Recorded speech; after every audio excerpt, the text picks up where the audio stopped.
Not since Cyrano de Bergerac has a nose provoked such a furore. Oscar winner Bradley Cooper sparked international outrage when the first images of him appeared wearing a sizable prosthetic nose to portray legendary composer and conductor Leonard Bernstein, in the movie Maestro, which debuts on Netflix today. Cooper, who wrote, produced and stars in the film, was attacked for wearing what the group Stop Anti-Semitism branded, a disgusting exaggerated, Jew nose. Social media exploded as Cooper was accused of adopting an insanely large prosthetic nose, and perpetuating Jewface ethnic stereotypes.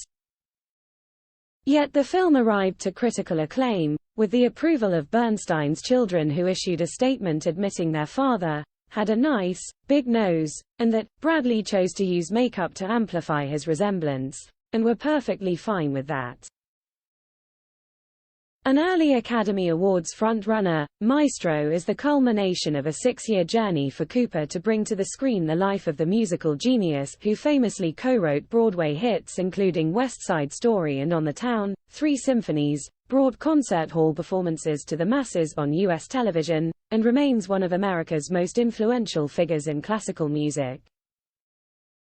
Yet beyond Bernstein's music, the film focuses on his 27-year marriage to Costa Rica-born Chilean actress and fashion icon Felicia Montealegre, played by Londoner Carey Mulligan, whose love endured despite the composer's numerous affairs with men.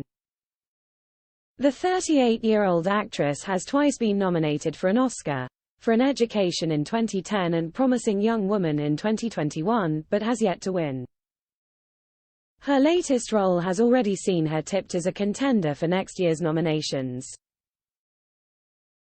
Maestro is Cooper's second film as a writer-director, following his acclaimed remake of A Star Is Born opposite Lady Gaga, and he admits that the role got under his skin. "I'll carry it with me for the rest of my life," says Cooper. "It has changed who I am as an artist." He worked for 6 years with 2 of the world's leading conductors, Gustavo Dudamel and Yannick Chegan, learning how to command an orchestra with his baton. Cooper shot one remarkable scene in a single 6-minute take, conducting Gustav Mahler's Resurrection Symphony at the Gothic Ely Cathedral in England, where Bernstein had conducted in 1973. "It took me 6.5 years of working on it for 6 minutes and 25 seconds of music," he admits. Cooper studied video of Bernstein's cathedral performance, and worked for months with Dudamel in Los Angeles and Berlin, before standing alone facing the 130-piece London Symphony Orchestra and chorus to conduct live at Ely. Quite simply, there was no way to fake his conducting skills. "They're the greatest orchestra in the world, but still, I had to conduct them because the shot is seeing everyone," he explains. "You just would know it if it wasn't happening. Conducting is the hardest thing." Yet after filming the shot, he knew that the movie's musical climax was a disaster. "It was a nightmare," Cooper confesses. "I just kept messing it up. The minute I was behind tempo, it's over. I'm lost." The next day Cooper planned to film an exterior scene outside the church, but arrived 6 hours early in desperation. "I walked into that church and it was empty," he says. "We're not supposed to shoot there that day." He called in the musicians, choir and hundreds of audience extras, and the film crew set up inside the church again, with only enough time for one shot. Cooper prayed to the late Bernstein's spirit, recalling, "I looked up, and I have this conversation with him, and I was like, I got to give it one more shot." That desperate last chance take is what you see in the movie. When it ended, the timpanist came running up and he was like, "You know what you did yesterday? It was total S*****. Today, you conducted us." Cooper admits it was like an out-of-body experience. "I was actually floating above the orchestra. I was able to point to each musician." He had previously sung at the Oscars and played guitar at Glastonbury, but says those didn't even compare to what that experience was. Cooper immersed himself in Leonard Bernstein, even adopting the composer's patrician New York accent for a full year before filming began. "It was astonishing," says Carey Mulligan. "Unbelievable. They spent weeks rehearsing, learning to inhabit their characters so that the dialogue felt natural." Mulligan says, "By the time we were shooting it, it just didn't feel like we had to think very much." As the writer, producer and star, Cooper barely had any time away from Maestro.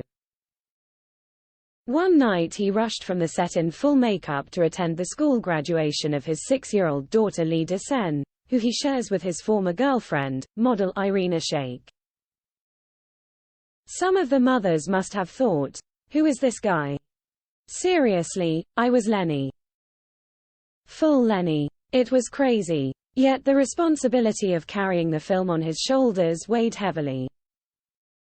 "I knew that if Maestro was going to mess up, it was all on me," he says. "I was not beholden to anybody else." There was a freedom in that, as well as a huge burden. But Cooper dismisses the backlash over his prosthetic nose as ridiculous, insisting, "I have a very pronounced nose. So we didn't do much to my nose. There wasn't a nose we put on. It's basically a silk sheet." Bernstein's children Jamie, Alexander and Nina say they were touched by Cooper's dedication to their father's story, and confess, "It breaks our hearts to see any misrepresentations or misunderstandings of his efforts." They supported Cooper's fake nose, and assure critics, "We're also certain that our dad would have been fine with it as well." Cooper phoned Alex Bernstein to thank him for the family's support, and reveals, "I couldn't believe it, but this huge emotional exhalation came out, and I was just crying so hard. I couldn't even thank him. And he started crying." Cooper, who has been nominated for 9 Oscars without winning, with films including The Hangover, Silver Linings Playbook, American Hustle and American Sniper, admits to having an obsession with conducting classical music since childhood when he watched cartoon characters lead orchestras. "It started with Tom, Jerry and Bugs Bunny as a kid, watching them conduct," he says. "And asking Santa Claus for a baton when I was about 8 or so, and then just being obsessed with conducting." His parents played classical recordings at home, and Cooper conducted, along with the orchestras. "It was just this incredible feeling of being a maestro, really," he says. The film explores the deep passion between Bernstein and wife Felicia, documented in love letters between them. She remained loyal despite his numerous gay affairs, and he nurtured Felicia through the battle with lung cancer which claimed her life in 1978, aged 56. Says Mulligan, "This devotion that she had for him from the moment she met him. It's just so beautiful, but there's a real struggle within her." Cooper is convinced that the duo remained deeply in love throughout their marriage despite Bernstein's conflicted sexuality. While admitting their relationship was complicated, he says, "I believe that they found each other's soulmates."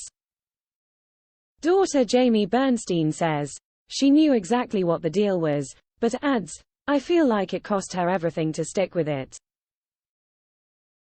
It was really tough for her, and I think it contributed to her early death, in a way." Bernstein fondly claimed in his later years to have seen visions of his wife, and when he died of a heart attack in 1990, aged 72, he was buried beside his wife, together in a Brooklyn cemetery, and in eternity. Maestro is streaming on Netflix now.